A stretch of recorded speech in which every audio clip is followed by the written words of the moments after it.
for the budget committee meeting. May all members of the committee please state your name that are present.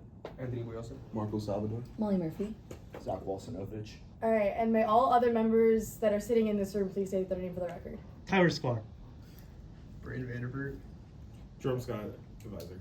Justin Donnelly, advisor. Gary Bryant, advisor. Johanna Woolsey. Brooklyn Quick.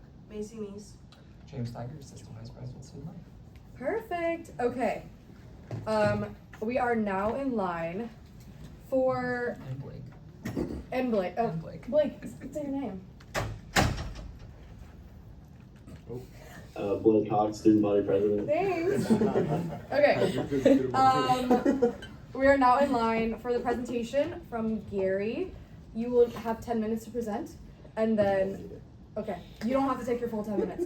You can just take however you need, and then we will then hold discussion with the committee. Okay. So, All right. go ahead. So to be short and sweet, I mean, everybody knows that we have an increase in tuition at Florida, which fortunately for us results in an increase in activity and service fee revenue. So right now we're projecting to, in this year, come over about $600K over the current fiscal year 25 budget. In the past, we've been comfortable with increasing it up to a certain range within about 100K of what we're projecting. So a 500K increase to that budget would definitely be comfortable in that range. As you know, over the years, we haven't had an increase in tuition, but James and I have been working with student government to, steadily increase our budget as we see an increase in revenue. So if you are interested in that 500K increase, we're definitely comfortable in that range. And I also know you're all interested in some one-time projects. So definitely, if you're looking at something from 100K up to even 250K, that 100K cushion plus our reserve account is something you could definitely look into as far as looking for something in that range with that max. Perfect. Thank you so much. Yeah. Can I have a clarifying comment to that? Yeah. Just so, I know Gary, slight tweak at the beginning. So tuition is not increasing, just to be very clear about that. It's Right. enrollment is increasing. So that's the part that's causing the trajectory for credit hours Okay, I to misspoke. be expanding a little beyond what was initially expected. Perfect. Yeah, my bad. Great. We're now, so you're both done with the presentation, we're good? All right, we are now in line for open discussion. We can do question and answer, open discussion together. Does anyone in the committee have any questions for Gary about the 500K increase? I'll just ask a clarifying question for the record. The 500K increase for the one-time projects, that would be like one-time projects for the Big Four. So the 500K would be a reoccurring. Okay. Because of the forecast and we're expecting enrollment to stay at a certain range. Mm-hmm. The one time was more, if you're looking at more of a 100K, 250K range was Perfect. the one time. Got it. Mm-hmm. And Gary, to clarify that, is it the 500K for FY26 and 1 to 250 for FY27? Where were you thinking on that? Oh yeah, we're looking at the budget hearings, yes. So, yes, for fiscal year 26, as far as the amendment, the 500K would be applicable, starting fiscal year 26. And then fiscal year 27, if you're looking to do any one-time projects, that 100 to 250K range would Perfect. be comfortable. Perfect. Anyone in the committee have any questions at all? All right, we're now in line for pro-con. Do I hear pro-con from our committee? We'll do 5 minutes, is it 2 minutes? We'll just go, we can just start with Compro. All right, we are now in line for 2 minutes of Compro. Does anyone have any cons? Seeing none, we are now in line for 2 minutes of Pro. Do we hear any pros? I'll give one. I think this is great. I think that if we can give these fees for these one-time projects, for their budget itself, we are keeping it the same, but I would like it to be available for them for their projects, and this is a perfect way to do that. So I think this is a great idea. I think the 500K is being used in the perfect way. Is any other pros in the committee? All right.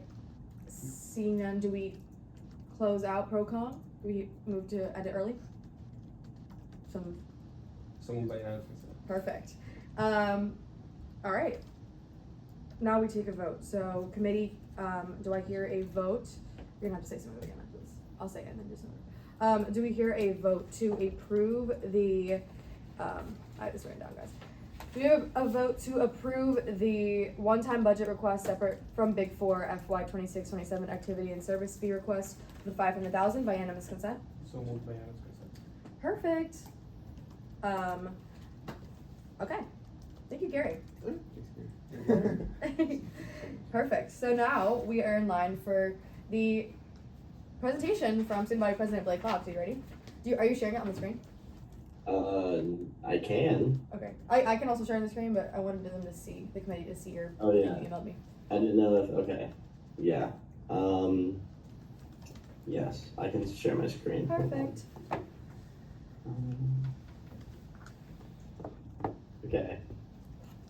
I know you can see my screen because I can see it behind you. Okay, perfect.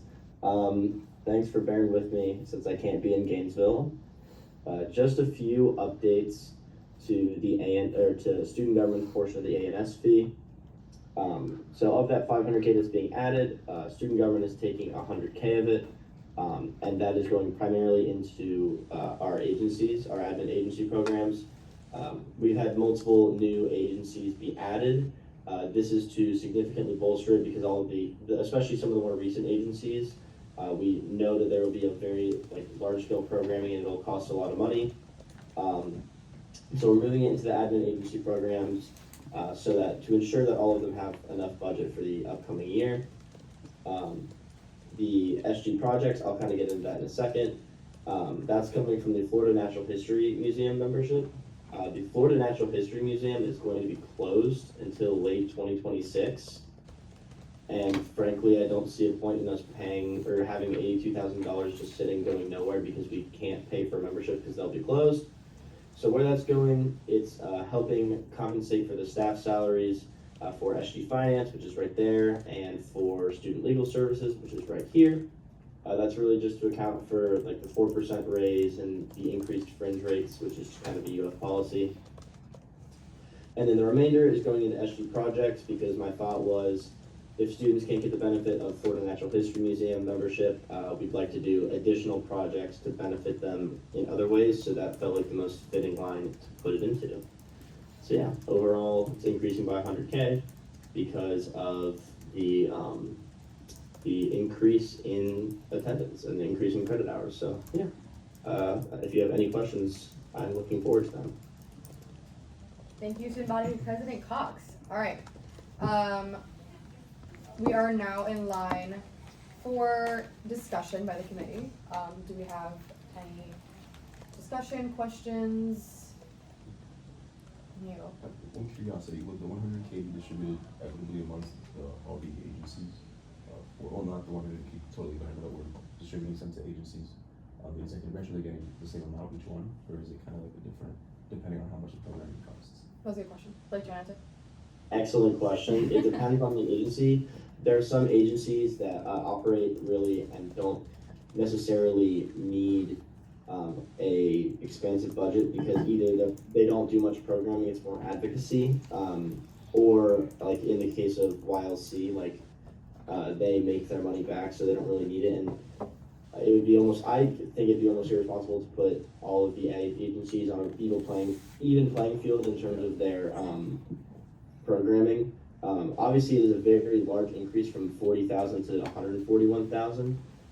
The biggest reason for that is because Roots, which is one of our newest agencies, I anticipate their programming to be very impactful and very expansive, and we want to make sure that they have all of the resources necessary.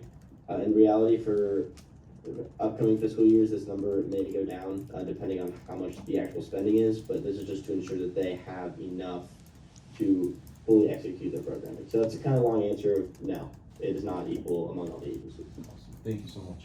Appreciate it. Perfect. Like, can you remind me the full total amount that you're moving? I just didn't get that. Yep, adding 100K. Perfect. Okay. Do we have any other questions from the committee? This will help. Oh, perfect. Thank you. I literally couldn't see it, one thing. All right. Do we have any other questions from the committee? Seeing none, we are now in line for pro-con. we'll start with con pros. Do we have 2 minutes? We start with 2 minutes of con. Do we hear any con? All right, hearing none. You're now in line for 2 minutes of pro. Do we hear any pros? I think this is a great move, adding 100K to agencies. Obviously, like Blake says, we have a lot of new agencies, and Blake is expecting your roots to be very impactful. So if they need the money, then I think this is a great ad, especially, and then also moving the 82 grand from the Florida National History Museum. I mean, if we're not going to use it, there's no point of that that money being there. So. I think to build off what Anthony said about the History Museum, putting that money directly into SG projects so it still goes to students, I think that's a very good place for that money to go. Well, 30 seconds. I think if we were benefiting students in one way with the money, just taking it and making sure that we're still benefiting students in the same way is really important. So I think just this strategy of allocating it in this way, especially with Roots being so new and having such a profound impact on students, is going to be a good way to do it. Perfect. All right. Thank you, friends, for that. We are now in line for final privilege from Student Body President Cox. I'm sorry, Gary, I didn't give you final privilege, but you had. I'm good. All right, Ben. Blake, you are now in line for final privilege. You have 5 minutes. I'm good. For your consideration, I think these are all very good changes that will help the students, and thanks for bearing with me on Zoom. Perfect. Thanks, Blake. All right. We are now in line for a motion. Do I hear a motion to approve the FY26 budget for student government in the amended amount of $100,000 by unanimous consent? So moved by unanimous consent. Do we hear any objections? Hearing none, that motion passes. Brady, I forgot to do the motion passes in the last thing, so like add that to the Okay. So perfect, Blake, you're all good. Thank you so much for joining. I appreciate you. Thank you, Blake. Bye, Bye, Blake. Blake. Yeah. Bless you, Blake. Okay. Now, awesome, guys, we're moving fast. I really appreciate this. Now we're in line for presentation by James Tiger.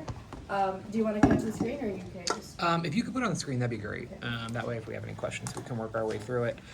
Just wanted to make a couple clarifying, I guess, maybe statements before I start, and then see if we're all on the same page. Because I've done a few of these in my day. I want to make sure we're cleaned up and ready. So my understanding is, based on kind of the information Gary had shared, that there is a belief we could increase the FY26 budget by approximately $500,000 in recurring. With the ability then, when you all, because Gary's got dual purpose today, also then when you have to vote at some point on whatever percentage you're going to do for your call letter for FY27, that you may have an ability to add, let's say, one-time requests to the Big Four up to $250,000. That was the amount I heard, right, Gary? Okay. Just wanted to make sure that is the sentiment of the committee, kind of what people are thinking through. Is that okay? Making sure I'm capturing that correctly as I work through this in my mind, because then my presentation might make a little bit more sense to you. So a couple things on my end. So hi, for those of you who haven't met, I'm Dr. James Tiger. I serve as our AVP for Student Life, but I work with our student engagement team. As many of you may know, or if you don't, the student engagement team was new as of last summer. We had a variety of retools, moving from the Big Five into the Big Four. As a part of that, we really kind of took a little bit of a blind guess about how the budget would work and what we would need in various lines. Overall, I can say at this point, kind of looking at back on the last year, I think we did pretty good, but there are a couple things that we kind of needed to move around internally. Also, outside of that, there are a couple pieces that from my team, so my team was probably about 90% activity and service fee funded, with about 10% that was still funded by the state on E&G funding. So about $397,000 and some change, just shy of $398,000. And so as we take a look on student engagement moving forward, the areas that historically have been supported on state funding were essentially remnants of what had been CIME that was completely retooled and brought into community and belonging. But then it also covered things like our student assistance at the institutes, for example. And so what I'm looking to do in my proposal this year is essentially move my team back to 100% activity and service fee funded. And so what that would require is a shift of about $399,000, so pretty much dollar for dollar, and moving my team then off of state appropriation. So a couple things that would do, and I can kind of walk you through some of those changes to the different lines, but that's the bigger picture. A couple things also to know, Student Engagement Central, which on your initial budget would have been labeled like administration, but I tried to find a way to better capture what that really means because it's not really admin. We've made a few changes this year. So we added a Program Director for Experiential Learning, which is a really critical role that the state has made one of their top priorities. I've hired someone who I think is exceptionally talented that many of you may know. It was Jackie. So Jackie has shifted into that role as of last week? I'm like, time flies. Okay. And so she'll be helping us do that. In order to fund that, I essentially took one of our program coordinator roles that I had in a different area, and we flipped the position to create that. But it's now part of Student Engagement Central, the central services area. Additionally, outside of that, we reevaluated our office manager position. So I had an office manager within one of the independent offices that's now going to be for all of student engagement, trying to think about how we can be as efficient with the resources that we have and support the entire team. Because the reality is, and you'll hear a lot about this in your FY27 hearings, we're in a place that if the university does raises one more time, like at this point, it's costing me a position every single time that occurs. That's just the truth of where we're at. And so I do think, again, there are challenges with that, but we're going to do the most we can to be as efficient we can with what we have to make sure that the services we're providing our students are top notch. And I believe that some of the shifts we've got here will allow us to do that. The other piece for the budget in the initial iteration, about 12.5% for each of the marketing position salary for student engagement, which is split, half with student government, half with student engagement, which is Mary. If you haven't had a chance to meet her, Mary's wonderful, but we've been really excited to have her join the team after Ryan left. But 12.5% of that was split out to each of the offices, and I've now shifted that to be 50% all in Student Engagement Central. Candidly, that just makes Gary's job a lot easier, because otherwise he has to have different line distributions within the budget, and it winds up being really annoying. So doing a 50-50 makes it a lot cleaner for where the money's coming from to go to pay. So all of that to be said, what that means is in my proposal, the Student Engagement Central line goes up by $209,076.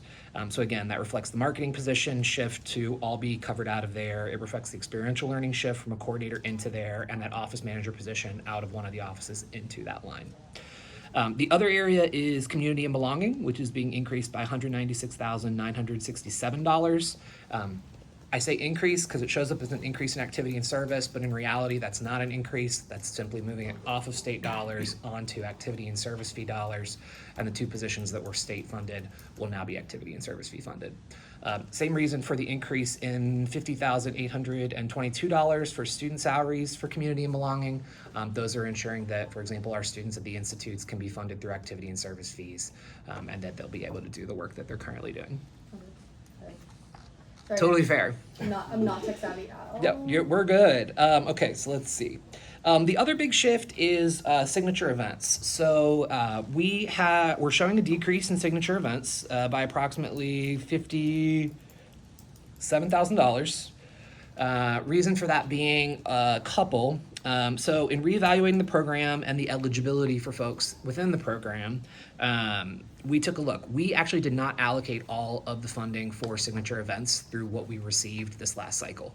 We will be reopening it in the fall. We have enough funding to add at least 2 additional events. And so we're going to be actively soliciting, from student organizations that hopefully want to submit some cool ideas that we'll be able to bring into the signature events fold. I'm sure, as many of you know, the signature events program will look a little different moving forward. We've had to make some significant changes based on eligibility. And some other things that historically have been funded there are reevaluating whether they want to be funded as GRSOs or go through that process, or maybe a partnership with student government and let's say the Roots Agency. But students are working through that kind of student-led programmatic efforts and what makes sense. And Blake certainly has championed quite a bit of those pieces. So we're reflecting a drop in that. The piece that I am pitching to you all is, how many of you use Gator Connect? Yeah, do you like Gator Connect? Yeah. Sometimes. Let me tell you about Gator Connect. So the current Gator Connect system was built as a homegrown system almost a decade ago. The number one thing that I love about Gator Connect is it cost me $0 a year because we built it internally. The truth is the University of Florida is looking to shift away from any homegrown systems. So they want us to be utilizing some kind of national organization or a vetted third-party entity that can partner with UFIT, but not be something the university builds internally. There are a variety of different security reasons that they want to do that, and they've made very clear that Gator Connect is on its very last legs. Not that I didn't know that already, I did, but for $0, I've tried really hard to hold on. But the truth is we can't anymore. It's not delivering what we need for our students. There are a lot of very strong national platforms that can really provide a much stronger experience for students trying to figure out how to get involved with student organizations. One of the other things that's happening is something called the Gator Experience Record, which is going to track your involvement and create a co-curricular transcript for you. So you think about, you go to your classes, you got an A, all that stuff shows up when you go to graduate. Well, we're going to have essentially another transcript, a 2.0, that includes every organization you've been a part of, how many hours did you serve, what are the different leadership roles that you held, and so all of that information has to get collected, verified, and then uploaded into that system to be able to do that. Gator Connect in its current format can't do that for us, and not in the way that every student will be able to benefit from. So we are looking to make a move, most likely to a platform called Anthology. It'll still be called Gator Connect, so from a user experience, all the website and the names will all remain the same, but when you actually get to the site, it will be wildly different. And in a way, also there's a companion app that I think will be really strong. Con for that, it's gonna cost me probably $55,000 a year. And so what I'm essentially proposing is shifting the funds that we're reducing from SIG events into a line to cover the recurring costs for Gator Connect for us moving forward.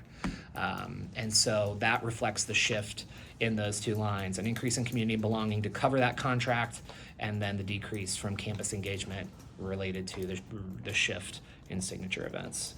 And then I did just want to make you all aware, because I'm not, again, be transparent as I can be. For us, as we head into FY26, we are looking to shift 2 graduate assistant positions and something I'm calling the Student Engagement Fellow, which I can talk a little bit more about, into one-time funding. So essentially from the Student Engagement Reserve, look to fund that, to pump that back out, to have students still serving in some existing roles we've had, that at this point, based on the way the budget's looking, I no longer have recurring dollars for. So have that out there. And then the Student Engagement Fellow is a different shift, so I have what will likely be 2 Student Engagement Fellows, and the goal is that we'll hire a most likely student that has graduated looking for a gap year type experience for a one-time, time-limited role to fill what had been historically a program coordinator role for us. So we looked for people typically that have a master's degree, maybe a couple years experience. The pools have not been very strong. So what I'm looking to do is likely drop the salary a little bit. I'm gonna look to hire someone looking for more of a gap year experience, but understands a lot about student engagement on a 1-year time limited deal. That way, if, for example, we do have budget cuts that have to occur, I am ready to simply say, hey, guess what? I'm just not gonna renew that position the next year, we won't post it. So overall, that's what we're looking to do. What does that come to? At the end of it, it is an increase of $399,227 to the overall budget. Questions? Thank you so much, James. That was really informative. I appreciate that. Okay, so so now we're in line for discussion, question and answer. Do we have any question, answer, discussion from the committee? So you mentioned student engagement was funded 10% by federal funding? State funding. State funding? Mm-hmm. Where would that 10% go? It will revert, well, it's a good question. So right now, the Division of Student Life has a 5% budget cut for state appropriated funds. And so my belief is likely that money will be cut. Mm-hmm. Yep. I had a question, so how are you? Yeah, great. Just a quick question on the Gator Experience Record that you mentioned. What would that exactly entail? Like, what is the effect of implementing that as a new piece of? Yeah, so it's actually being led through our Career Connection Center. They're the hub for kind of the entire campus, as well as with the experiential learning efforts that are occurring. And so each of the areas, not just within the division, but also our academic partners, are working to try to figure out how we best track the co-curricular, so like the non-academic aspects of your involvement. And so it will be everything. I mean, so if you've done service with the Brown Center, they're using GivePulse as a platform to track that. So for example, we've done a pilot with the big event. Did anyone do the big event this year? Hope you did.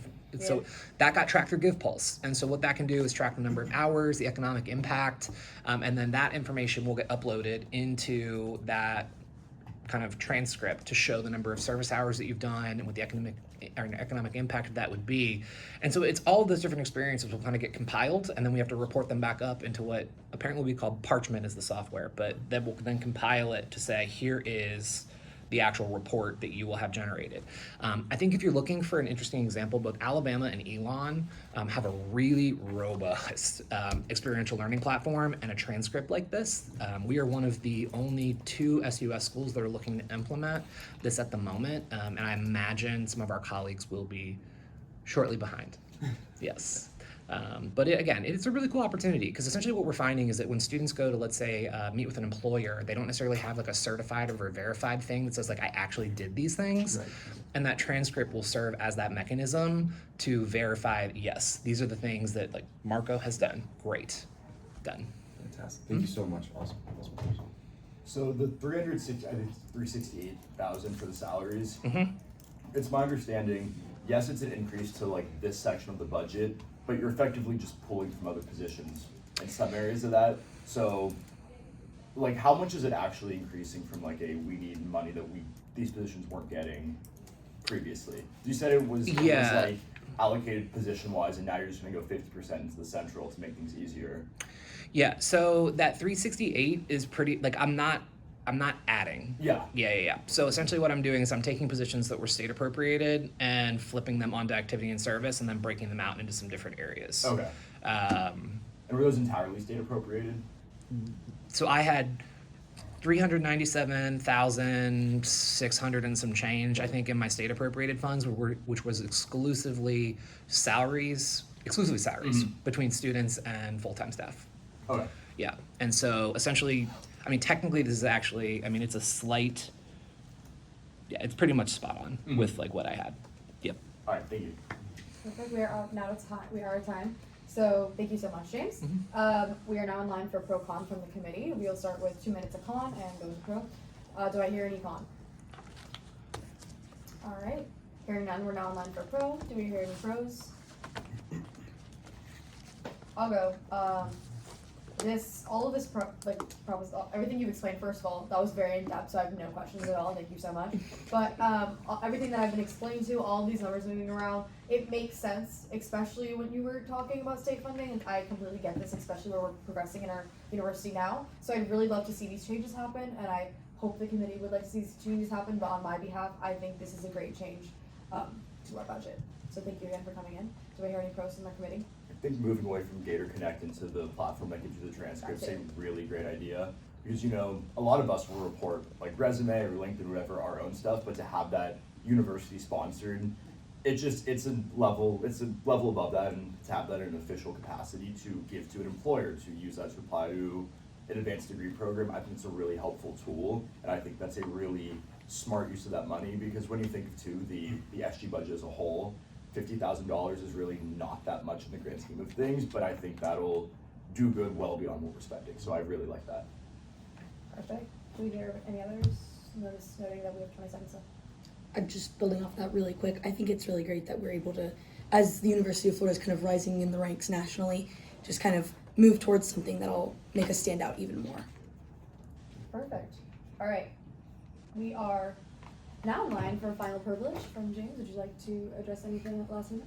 Just want to say thanks, y'all. I really appreciate it. Like, the reality is a lot of the stuff is in depth, right? Like, a lot of tough decisions, and I really do appreciate you all taking the time hearing me out, and I think we're going to have some very exciting convos for FY27, but this I think will be very helpful in moving the needle, so thank you. Perfect. All right, thank you so much. We are now in line for a motion, so let me make sure. Okay. Actually, James, I wanted to ask, I'm making sure, so I get this, your full budget, like the full amount that you're moving, that you would like to move. $399,227 Okay. additional. 309, yeah. Yep.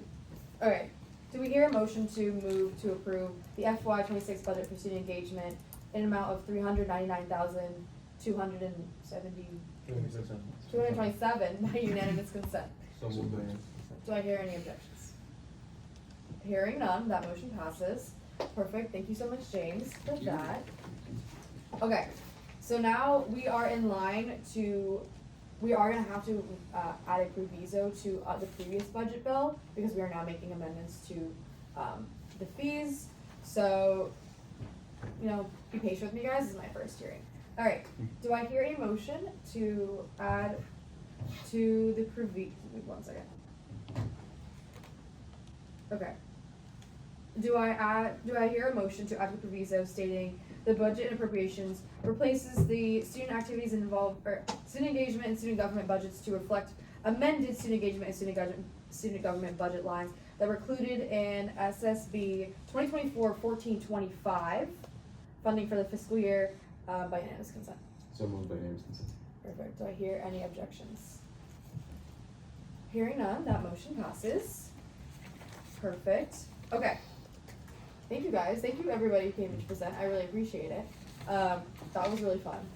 Now I know exactly how a Big Four hearing is gonna go later on, and they will too because they will all be here. Okay. So now we are in line for. Okay.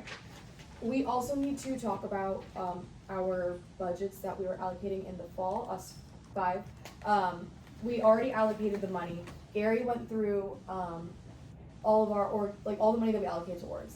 And Jackie and I also did while she was here. I didn't see any errors, Gary didn't see any errors, and Jackie didn't see any errors. First of all, this committee should give yourselves a round of applause because that never happens. Jackie said that she usually catches errors pretty fast in allocating money to orgs. So I think and you guys obviously you have all the documents, feel free to pull it up if you would like time, but I feel like with me and my vice chairs, our advisors, based on what we looked at, I didn't see any issues. We already moved to approve the org budgets in the fall, so we don't need to make another motion now.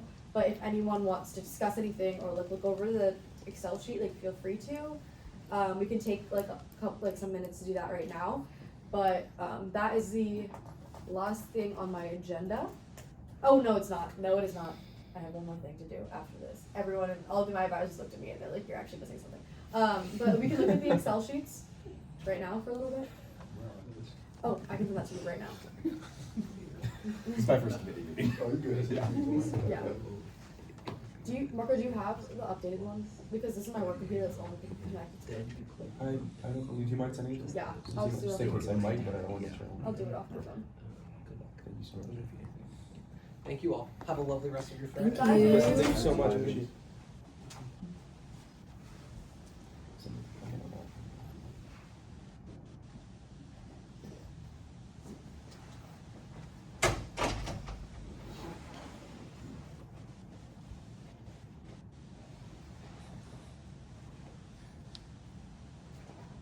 Let me see.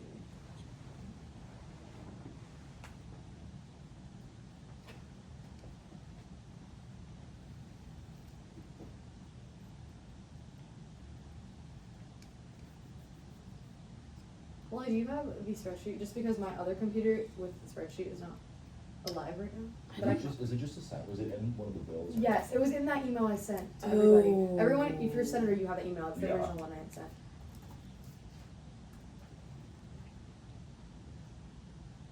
Summer B and fall 2025 budget request.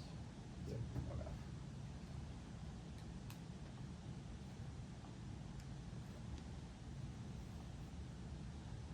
Mm.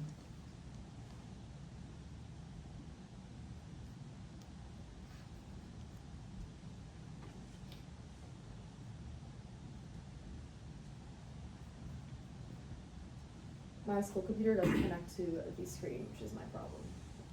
But this one connects to the screen. Guys, if I was a computer science major, everyone would be screen. Yeah.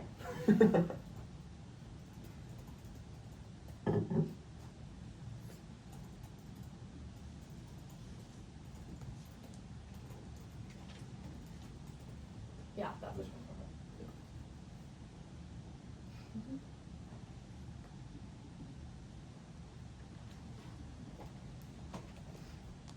Brady, you good? Are we going too fast? No, I'm managing. Okay, bet. Can you send me that spreadsheet though for clarifying numbers? Yes. Thanks. Question for you. The $100,000 that Blake is giving to the agencies, is that coming out of that one-time projects or is that from? That's coming out of recurring. Okay. Yeah. On that note, Gary, also out of curiosity, what does one-time projects entail? Like, what's an example of something like that? So an example is, a few years ago, we had excess in our reserve account where we had to bring it down a little.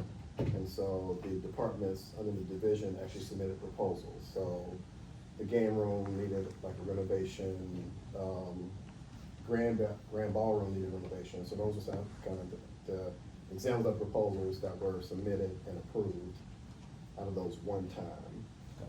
Yeah, so it's just a one-time, they get the money. Yeah, and then use that. Yeah, as you we can use it. And Yeah. how much money? For multiple projects, correct? And it goes, all that has to go through Senate. to Okay, approve. wonderful, okay. How much money's in there again, you said, or approximately? And, The one for the, time? for the one time, we're comfortable with 100 to 250K. And that'll be just for year 26, correct? 27. That'll be 27. Yeah, But that's a one-time thing, it's Yeah. not like a reoccurring. right, Okay. right. Yeah, Also, another so it's something that'll be proposed, and then you all review it, go through Senate. last year when we voted on if we wanted to increase our budget, we increased by 0%, just like the last, 9 years. Mhm. Now with this 500,000 or 600, do we have to increase the budget by 1%? Hold on, we're getting to that. You're going too fast. I'm about to get there. Okay, does the spreadsheet look good to everybody? Our work spreadsheet from the fall and the spring and the summer. Okay. We don't have to make a motion, but now on the record, our committee to discuss that it looks good. We have amended it. We didn't make amendments. We all didn't find any mistakes. So we're gonna move forward with, when I write the budget bill with like all of the numbers, that will be the numbers that we used when we allocated in the fall or in the spring. All right. Last piece is what Anthony just talked about. So I think I'll go about this like in the presentation manner that James and like went about, but because of our impact to like tuition and our increase, we also have the money that we're using for our one-time project. So I'm requesting and suggesting that we have a 0% increase in the budgets that we already have for the Big Four, just because when they come in, and I will put this in the call letter, like when they come in, they will be giving us their budgets based off what I suggest as like the 0% increase. So based off their budget from last year is basically what I'm saying. But also I believe that this 0% increase is like perfectly fine because of what Gary said, that we do have that one-time project money that they could use if they needed. But I don't think that an increase is necessary right now. So I request and suggest a 0% increase. That is all from me, and that concludes my time of presentation. We can now go into discussions, last question and answer. Does anyone have any questions or discussion? Would like a 1% increase be approved, do you think? Like, the thing is we don't need it, and I feel we don't need to increase like these budgets if we don't need to. This is like, we also, again, we have our one-time project fee, but I don't think that's necessary because it's been allocated efficiently, like they have been using their budgets efficiently, so if something were severely wrong, then maybe, but nothing is like impactful right now, like nothing's intense that need to change right now. Go ahead. I'll also just add, so for the percentage increase, that would be, if you've ever heard people talk about the local fee committee that has to hear about any fee increases specifically with the like activity service fee, health fee, things like that. That's what this would then go to if y'all did decide to do a percentage increase. So it's not just like a Senate thing, like it would go to a larger discussion. Mm-hmm. And then that would have to be approved by Further. university president and board Right. and all that stuff. Yeah, so it's more of like a recommendation. Yeah, by the yeah, that's committee. why I'm asking if Yeah. the 1%, if we think the 1% increase would be approved by them. Because since there is an increase in enrollment, Yeah. you know, I don't know, maybe then they'll have more leeway since, you know, we have. We've already So- been moving around money for the the future enrollment, like that's already been something that has been taken into consideration. Yeah. And so the history of the state, and we're talking all the way up to the governor, has been definitely being against raising fees for Yeah. students. So every percentage in the past since I've been here has not made it to approval, which is why we make sure we have that 0%.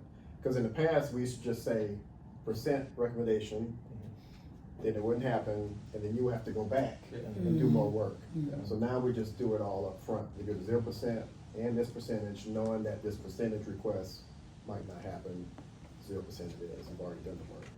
Yeah. Just clarifying how this all works. So we recommend to the Big Four, like, this is our recommendation for the budget, and then they come and present Yes.